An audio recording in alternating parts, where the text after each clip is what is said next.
গানে গানে যদি আমার মনের দীর্ঘ সময় পর আবারও পর্দায় আসছে দেব ও শুভশ্রী অভিনীত সিনেমা। নতুন এই মুভির নাম ধূমকেতু। তবে প্রেক্ষাগৃহে সিনেমাটি মুক্তির আগে স্মৃতিকাতর হয়ে পড়েছিলেন অভিনেতা দেব।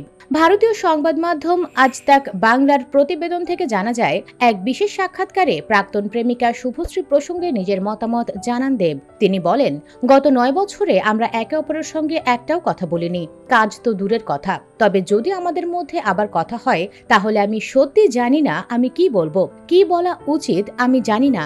আমরা প্রথমবার একসঙ্গে বসলে ঠিক কি রিঅ্যাকশন দেব আমরা নিজেরাই জানি না। কিছু কথা রয়েছে যা বলা বাকি থেকে গেছে, নাকি কোনো কথা নেই যেটা বলা উচিত নয়। সত্যি আমার কোনো আইডিয়া নেই। এরপরই শুভশ্রীর প্রশংসা করে এই অভিনেতা বলেন, আমি শুধু এইটুকু জানি ও যেভাবে নিজের পরিবার সামলে নিজের কাজ করে যাচ্ছে তা সত্যি প্রশংসার যোগ্য। একজন মেয়ের জন্য এটা সহজ নয়। ওর জন্য অনেক শুভেচ্ছা রইল। আরো উন্নতি করুক, শান্তিতে থাকুক, সেটা সবচেয়ে গুরুত্বপূর্ণ। এদিকে দেবের মতামত শুভশ্রীর কানে পৌঁছালে পাল্টা জবাব দেন অভিনেত্রী। শুভশ্রী বলেন, ও আমাকে নিয়ে কিছু বলেছে বলে আমাকেও বলতে হবে এমনটা নয়। এত বছর পর ছবিটা মুক্তি পাচ্ছে, এটাই বড় বিষয়। তবে হ্যাঁ, দেবকে ধন্যবাদ, আমার পরিশ্রমটা ওর চোখে পড়েছে, আমার প্রশংসা করেছে।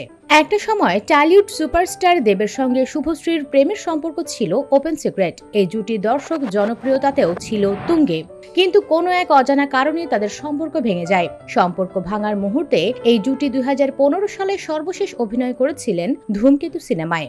সিনেমার কাজ 2013 সালে শুরু হয়। 2 বছর সিনেমার শুটিং চলে, কিন্তু শেষে একাধিক কারণে ছবিটি মুক্তির পথে হাঁটতে পারেনি।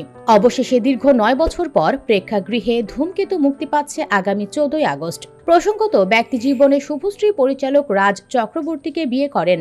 রাজ শুভশ্রীর সংসারে রয়েছে 2 সন্তান। অন্যদিকে দেবের সঙ্গে প্রেমের সম্পর্কে রয়েছেন অভিনেত্রী রুক্মিণী মৈত্র।